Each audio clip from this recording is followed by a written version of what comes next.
लोकसभा चुनाव को लेकर सभी पार्टियां एक्शन मोड में हैं। जगह जगह चुनावी जनसभा आयोजित कर वोट बैंक साधने की कोशिश कर रही हैं। इसी कड़ी में आज उत्तर प्रदेश के मुख्यमंत्री योगी आदित्यनाथ ने जौनपुर में जनसभा को संबोधित किया और विपक्ष पर जमकर निशाना साधा। अगर कांग्रेस की सरकार आई तो अनुसूचित जाति, जनजाति और पिछड़ी जाति के आरक्षण को ये लोग मुसलमानों को दे देंगे।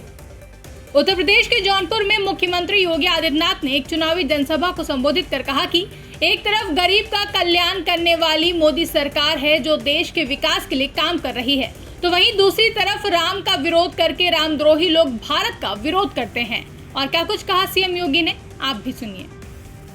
एक तरफ गरीब कल्याण का कार्य करने वाली मोदी सरकार देश के विकास को, दुनिया के सामने भारत को आत्मनिर्भर और विकसित भारत की आधारशिला रखने के लिए बड़े बड़े इंफ्रास्ट्रक्चर के कार्य देश के अंदर हो रहे हैं, और दूसरी तरफ राम का विरोध करके रामद्रोही वे लोग हैं जो भारत का विरोध करते हैं, भारत में जातिवादी और परिवारवादी राजनीति करते हैं। पहले जाति के नाम पर आपको लड़ाएंगे, फिर आपके हिस्से का बंदर बांट करवाने का काम करेंगे। यही तो काम किया था इन्होंने, यही तो काम कर रहे हैं, यही तो इनके कारनामे हैं। आज मैनिफेस्टो पढ़िए कांग्रेस और समाजवादी पार्टी का। ये मैनिफेस्टो इंडी गठबंधन क्या क्या बताता है, ये मैनिफेस्टो बताता है। इन्होंने कहा है कि अगर कांग्रेस की सरकार आई तो अनुसूचित जाति, जनजाति और पिछड़ी जाति के आरक्षण को ये लोग मुसलमानों को दे देंगे। क्या आप इसको स्वीकार करेंगे क्या?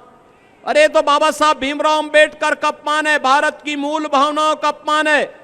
बाबा साहब भीमराव अंबेडकर ने कहा था धर्म के आधार पर भारत के अंदर आरक्षण नहीं हो सकता, क्योंकि यही आधार देश के विभाजन का कारण बना था। और दूसरा, ये लोग क्या करना चाहते हैं, इनसे पूछा जाता है क्या करेंगे, तो बहनों और भाइयों ये कहते हैं एक झटके में, क्या कहते हैं, कहते हैं कि जैसे ही सत्ता में आए तो गरीबी हटा देंगे। कैसे हटाएंगे? कहते हैं एक झटके में हटाएंगे। कहा एक झटका कैसा? कहा साहब हम लोग ये करेंगे कि सभी लोगों की संपत्ति का सर्वे करवाएंगे, और संपत्ति का सर्वे करवाने के बाद इनके द्वारा कहा जाता है कि संपत्ति का सर्वे करवाने के बाद यह उस पे एक वरासत टैक्स लगाएंगे।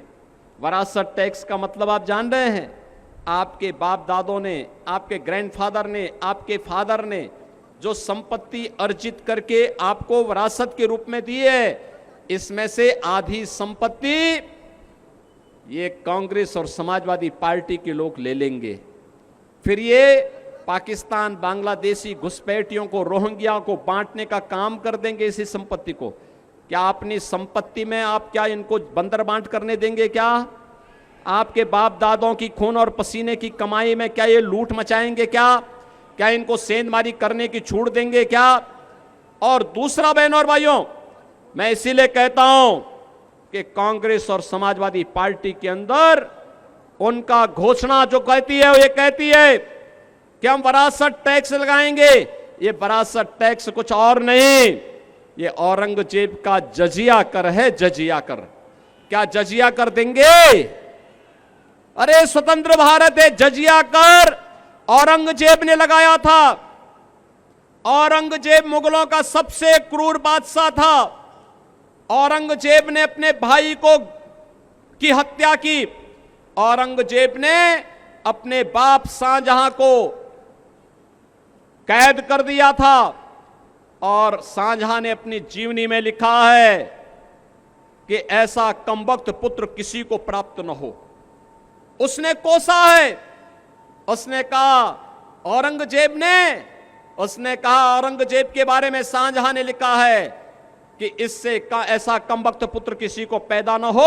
और कोसते हुए औरंगजेब ने कहा था कि तुमसे अच्छे तो ये हिंदू हैं जो जीते जी अपने बड़े बुजुर्गों का सम्मान करते हैं और मरने के बाद भी अपने परिवार, अपने पूर्वजों को श्राद्ध और तर्पण के माध्यम से जल देने का काम करते हैं। लेकिन दुष्ट औरंगजेब, तुमने तो मुझे एक एक बूंद पानी के लिए तरसाया है।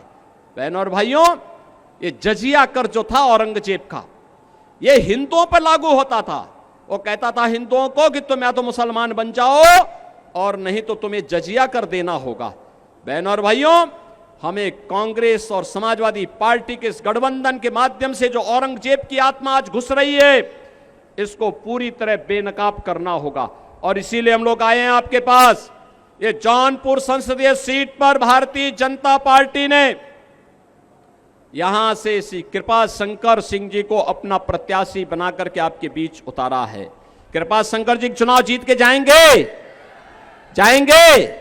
मुगरा बादशाह की आवाज में बोलो, जाएंगे, जाएंगे? ब्यूरो रिपोर्ट, इंडिया पब्लिक खबर। फिलहाल के लिए इस खबरों में बस इतना ही। देश और दुनिया की ऐसी तमाम बड़ी खबरों के लिए हमारे YouTube चैनल को सब्सक्राइब करें और बने रहें इंडिया पब्लिक खबर के साथ।